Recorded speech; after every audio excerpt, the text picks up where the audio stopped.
আচ্ছা, আপনি যে ভ্যাকসিনটা করতেছেন এই ভ্যাকসিনটার নাম কি? এটা হচ্ছে আপনার গাম্বু পেস্ট, যা লেয়ার মুরগি 1 থেকে 7 দিনের ভিতরে করাটা দরকার। কেউ কেউ আবার 8 দিনেও করে, তার জন্য গাম্বু পেস্টটা করা আর কি।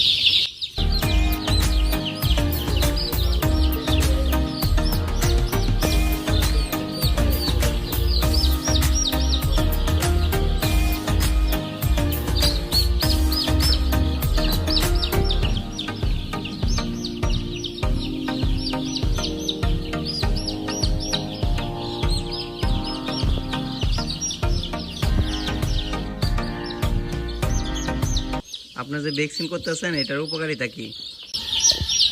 এটার উপকারিতা হচ্ছে গাম্বুরু রোগের জন্য।